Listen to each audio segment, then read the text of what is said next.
Bonjour à vous, j'espère que vous allez bien, que vous êtes en pleine forme. J'ai un message rapide pour vous aujourd'hui, un message important.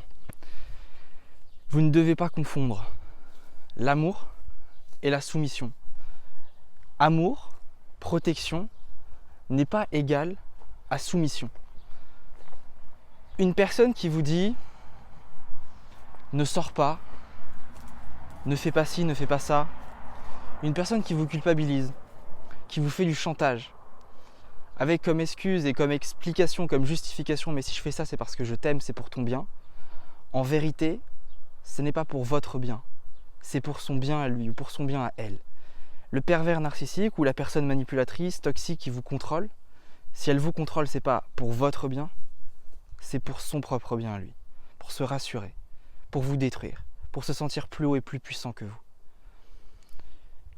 Le pervers narcissique, l'individu toxique, l'individu pervers cherche une chose, vous réduire, détruire votre être, détruire votre personnalité, vous couper de vos besoins pour qu'il y ait uniquement dans la relation les besoins de l'autre, pour qu'il y ait au final, au premier plan dans cette relation, les besoins du pervers narcissique, pour vous couper vous de toute votre essence, de toute votre personnalité, de vos besoins. Ça, c'est l'objectif du pervers narcissique. Et donc, ne confondez pas la protection et le contrôle. Une personne qui vous culpabilise, une personne qui vous isole, une personne qui vous dit de ne pas faire ci, de ne pas faire ça, de ne pas sortir avec vos amis. Et je ne le dis pas une seule fois. Le pervers, lui, c'est des comportements qui se répètent, c'est toxique.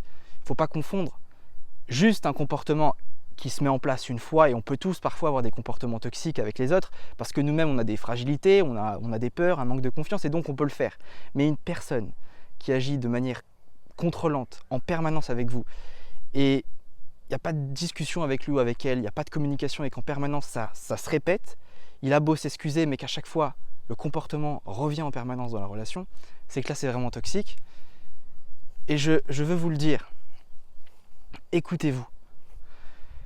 Et écoutez-vous, et surtout prenez conscience que l'amour, ça n'est pas du contrôle, ça n'est pas du chantage, l'amour c'est pas des menaces.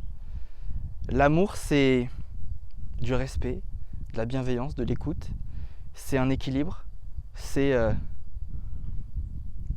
des demandes qui vont dans les deux sens, des réponses qui vont dans les deux sens. Il n'y a pas une personne qui vient au premier plan dans une relation. Une relation saine, c'est pas un dominant et un dominé. Une relation saine, c'est une relation où les deux s'aiment et font en sorte d'élever l'autre. L'amour, c'est élever l'autre. Ce n'est pas réduire l'autre. Ce n'est pas emmener l'autre au plus bas. Méditez bien là-dessus et surtout rappelez-vous, ne confondez pas amour et domination. Protection et domination. Ok ? Je vous dis à très vite, je vous aime, salut.